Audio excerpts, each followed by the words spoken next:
All right, this news just in from Ian Rapoport of NFL Network. The 49ers have decided on who is going to be the backup quarterback to Brock Purdy. It is not going to be Trey Lance. It is going to be Sam Darnold. Rap Sheet tweeting this out just moments ago that Sam Darnold named the number 2 quarterback today per him and Tom Pelissero. He'll be the backup to Brock Purdy to begin the season.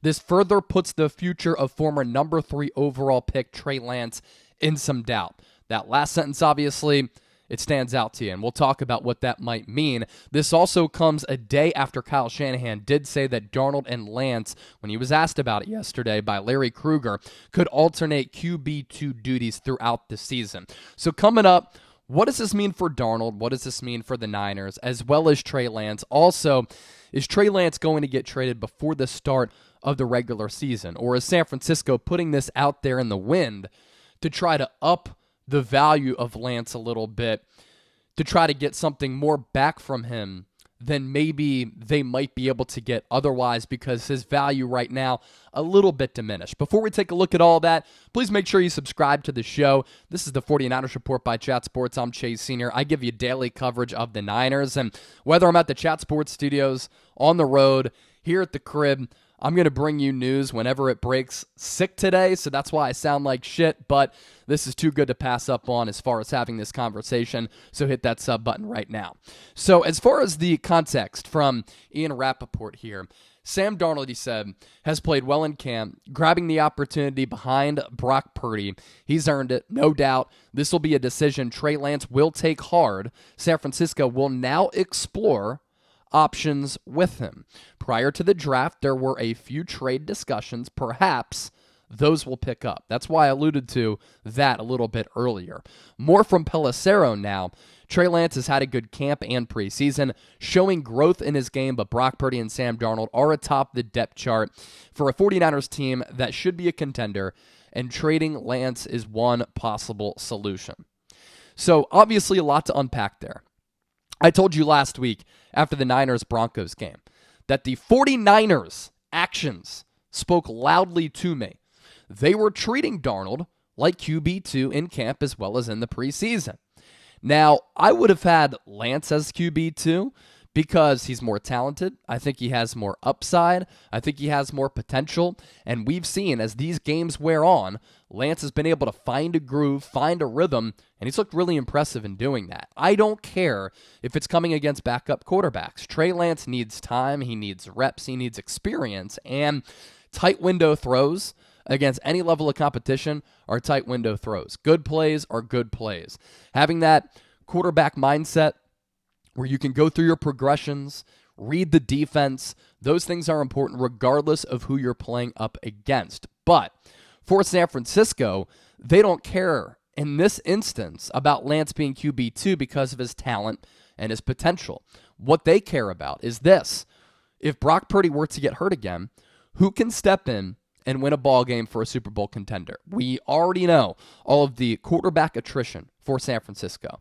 Also on top of that, who is more seasoned and prepared to hold those QB2 duties and win you a football game? And who do you worry less about? I think the 49ers worry less about Sam Darnold with his 55 starts in that role as compared to Lance with only his 4 starts. Because they've seen Lance make bad decisions that at times this preseason have been high school level mistakes.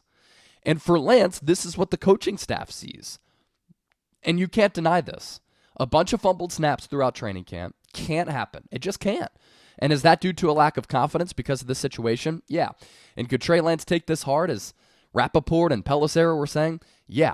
But the Niners here in camp are seeing a bunch of fumbled snaps in games and in the preseason. Start slow, finishes better, errant passes, bad turnovers, inconsistencies, and a hesitancy to pull the trigger.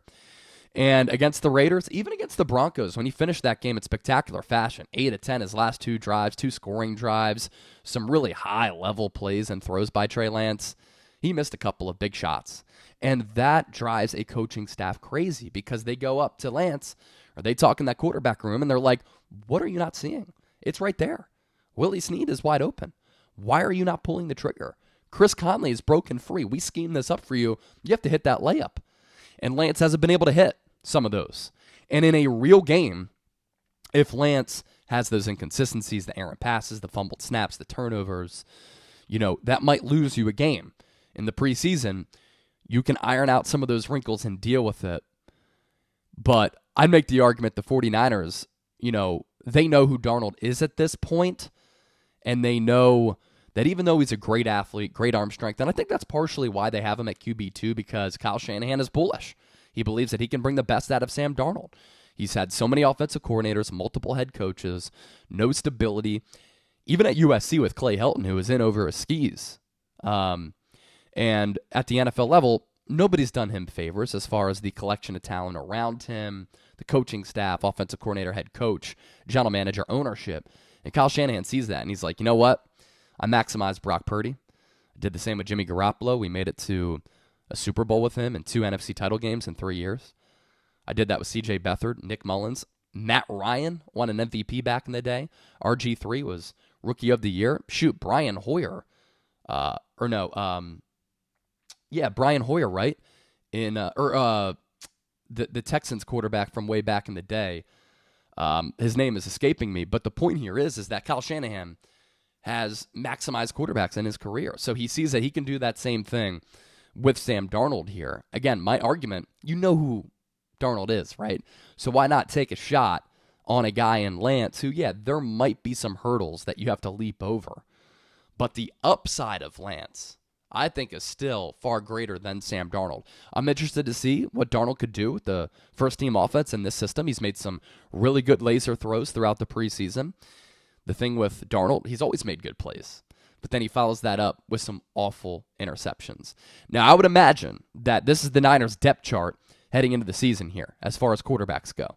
Brock Purdy, first string, Sam Darnold, QB2, Trey Lance, the third stringer, and then Brandon Allen is kind of buried on the depth chart there at QB4. And going into a game, because of the new rule last year, after Josh Johnson had to come in, he got hurt, Christian McCaffrey had to throw passes in an NFC Championship game. We all remember that well. Brock Purdy would start. Sam Darnold would dress as QB2.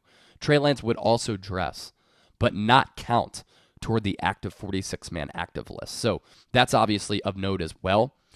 And Lance could play if both Darnold and Purdy were to get hurt and not medically cleared to return.